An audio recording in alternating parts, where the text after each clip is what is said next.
مثلت مرة واحدة وبس، وبتعمل فيديوهات مع بنتها. بتقوم من النوم تروح النادي ومش بتخلي اي حاجة تأثر فيها ابدا. عايشة حياتها في القوقعة بتاعتها ما بين القطط والكلاب، ومحافظة على جسمها رغم سنها. الست دي هي جابي هدي كرم. معقولة فعلا اللي بتعمله في يومها؟ وسر كبير وراء صحيانها الساعة 5 الصبح. مش هتصدقوا بتعمل ايه في الفيديوهات بتاعتها. خليكم معانا وانتوا تعرفوا كل الحكاية عن هدي كرم. دايما بنسمع جملة العمر مجرد رقم، بس النهاردة هنشوف المعنى الحقيقي للجملة دي. الست دي بتثبت ان السر في الشباب مش في عدد السنين، لكن في الروح اللي جوانا. لا اكتئاب، لا ملل، لا كسل. حياتها مليانة شغف وطاقة حلوة. جابي هدي كرم حياتها غريبة جدا ورغم سنها، بس تشوفها تلاقي ست شيك وأنيق، وجمالها وحياتها الهادية اللي خلقتهم لنفسها أهم حاجة عندها. جابي بتصحى الصبح الساعة 5 عشان تلحق تروح النادي وتلعب الرياضة بتاعتها، سواء بقى كانت تنس أو يوجا، وتهدي أعصابها خالص. وترجع بعد الظهر تعمل غدا ليها ولجوزها والهدي اللي قاعدة معاهم بعد ما انفصلت عن جوزها. وتبقى على الساعة 1 هانم قاعدة بتشرب قهوتها وبتتفرج على التلفزيون. مش بتحب حد يغير الروتين بتاعها ولا عايزة تتحرك من مكانها. مش بتزهق رغم انها بتعمل نفس الحاجة اللي كل يوم، بس هي كده عايزة تعيش حياة من غير اي قلق. وحياتها ما بين القطط بتاعتها واللي بيجوا الصبح تحط ليهم الاكل،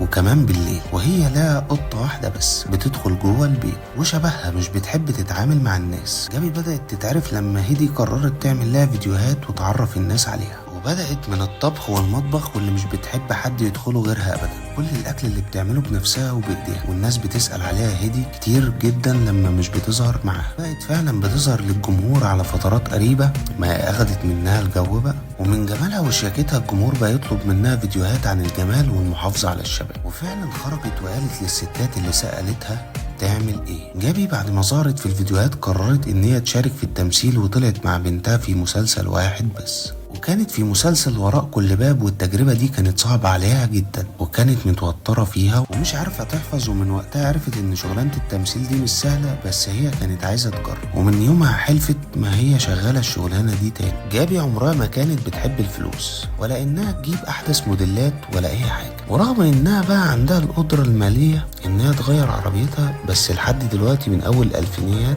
بتحب العربية بتاعتها ومش عايزة تغيرها. كمان بنتها بتتحايل عليها انها تجيب لبس، بس هي مش بترضى وشايفة انها زاهدة وعايشة كده. وجوزها وبنتها طالعين زيها، بس طبعا حياة بنتها هدي مختلفة عشان بتمثل. انتوا بقى ايه رأيكم في هدي كرم؟ واثبتت ان العمر مجرد رقم ولا لا؟